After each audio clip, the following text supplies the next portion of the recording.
What broke Zazel's back had little to do with anything in her control. Her job was to trust, and she did. She was an ambassador of projectile motion, a believer in the curve that Galileo studied 200 years earlier. Now it was 1877, and Zazel was an understudy of the great Farini, a showman famous for being the first to cross Niagara Falls on a tightrope. That was already 17 years ago, and at the tail end of his acrobatic career, Farini was searching for a new act to bring to audiences. He found English-born Rosa Maria Richter, Zazel.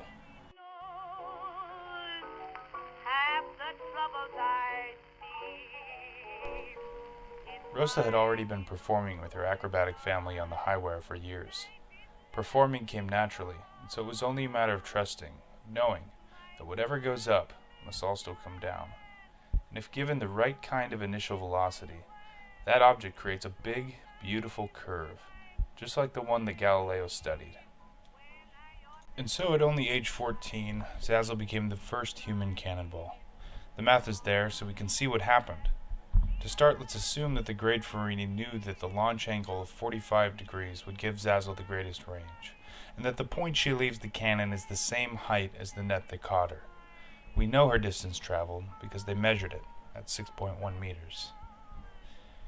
Once Zazel leaves the muzzle of the cannon, the only force acting on her is that of gravity.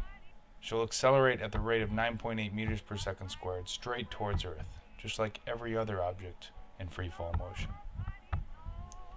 Acceleration is how much our velocity changes per unit time, and velocity is a vector quantity.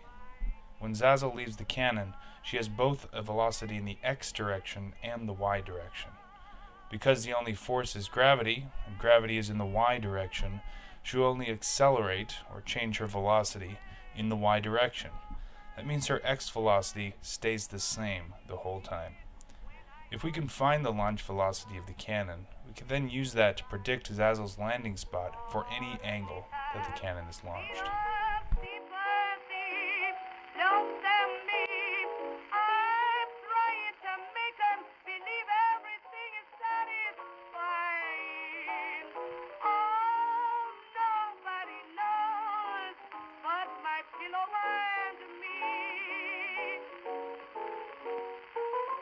Our ultimate goal is to find the initial velocity, which is indicated by the red arrow. Because we have a right triangle, we can use trigonometric identities to find the components for the initial velocity in the x and y direction and put those into our table. Using what we know, we will develop a plan to find the initial velocity. We know that the limiting factor here is the time that Zazel is in the air.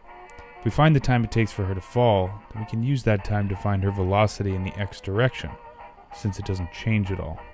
If we know her velocity in the x direction, we can then use that to find the total velocity, since we have our triangle that shows their relationship. Using our kinematics equation in the y direction, we can develop an expression for the time it takes Zazel to fall in terms of known quantities. I've written the quantities we know in black. Our two unknowns are the initial velocity, which is written in red, and time in purple. So you can see we have two unknowns and one equation. So we need to look to the x direction using the same equation to see what we find out. As before, black indicates known quantities, red and purple are the two we're looking for. At this point we combine the equations, substituting in our expression for time into the x equation. Now that we have one equation and one unknown, all we need to do is simplify and solve for the initial velocity. Zazel leaves the cannon at roughly the speed of a racehorse, and we know that for any angle she is shot, she'll be traveling approximately 8 meters per second in that direction. The angle she's shot at will determine how far she goes. If she's shot at a steep angle, most of her initial velocity will be in the y direction, so while she'll be in the air for a long time, she won't be going very fast in the x direction. If she's shot at a shallow angle, she won't be in the air as long, but she'll be covering a lot of ground. On the way to our solution for the initial velocity, we actually derived the equation for the range of the cannon. This equation holds true as long as we meet the assumption that the height of the cannon is the same as the height of the net. Because we now know the initial velocity of Zazel's cannon, we can predict how far she will fly for any angle theta. For instance, if we change the angle to 30 degrees, she ends up only traveling 5.28 meters. It would be easy enough to simply miscalculate, or maybe measure the angle of the cannon wrong. Maybe the rubber springs that propelled Zazel's motion wore down over time. Whatever the reason, after years of successful launches, Zazel missed the net. After breaking her back, Zazel stopped performing. What she left was a legacy as the very first. Human cannonballs today can now reach a range of nearly 60 meters, about 10 times that of Zazel.